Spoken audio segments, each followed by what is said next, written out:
ما كان للمشركين أن يعمروا مساجد الله شاهدين على أنفسهم بالكفر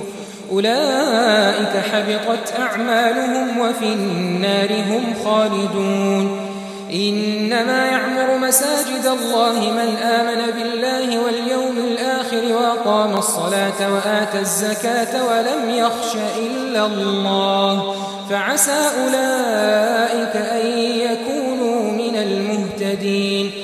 أجعلتم سقاية الحاج وعمارة المسجد الحرام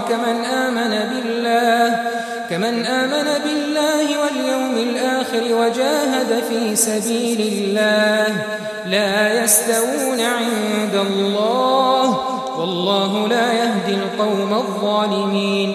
الذين آمنوا وهاجروا وجاهدوا في سبيل الله بأموالهم وأنفسهم أعظم درجة عند الله وأولئك هم الفائزون يبشرهم ربهم برحمة منه ورضوان وجنات لهم فيها نعيم مقيم خالدين فيها أبدا إن الله عنده أجر عظيم يا أيها الذين آمنوا لا تتخذوا آباءكم وإخوانكم أولياء إن استحبوا الكفر على الإيمان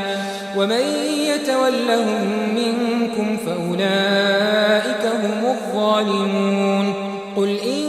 كان آباؤكم وأبناؤكم وإخوانكم وأزواجكم وعشيرتكم وأموال اقترفتموها وتجارة تخشون كسادها ومساكن ترضونها أحب إليكم من الله ورسوله وجهاد في سبيله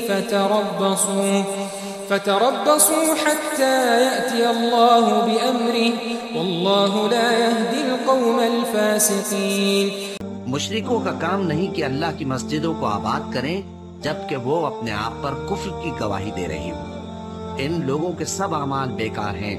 اور وہ ہمیشہ دوزخ میں رہیں گے اللہ کی مسجدوں کو تو وہ لوگ آباد کرتے ہیں جو اللہ پر اور روز قیامت پر ایمان لاتے اور نماز پڑھتے اور زکوٰۃ دیتے ہیں اور اللہ کے سوا کسی سے نہیں ڈرتے یہی لوگ امید ہے کہ ہدایت یافتہ لوگوں میں سے ہوں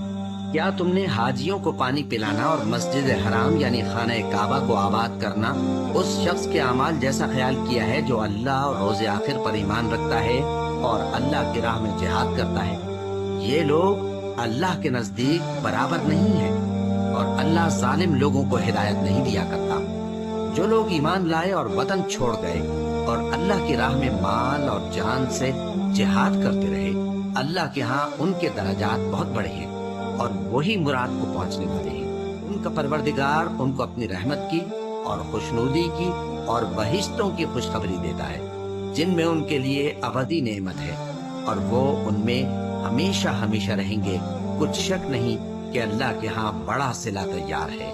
اے اہل ایمان اگر تمہارے ماں باپ اور بہن بھائی ایمان کے مقابل کفر کو پسند کریں تو ان سے دوستی نہ رکھو اور جو ان سے دوستی رکھیں گے وہ ظالم ہیں کہہ دو کہ اگر تمہارے باپ اور بیٹے اور بھائی اور بیویاں اور خاندان والے اور مال جو تم کماتے ہو اور تجارت جس میں مندی سے ڈرتے ہو اور مکانات جن کو پسند کرتے ہو اللہ اور اس کے رسول سے اور اللہ کی راہ میں جہاد کرنے سے تمہیں زیادہ عزیز ہوں تو ٹھہرے رہو یہاں تک کہ اللہ اپنا حکم یعنی عذاب بھیجے اور اللہ نافرمان لوگوں کو ہدایت نہیں دیا کرتا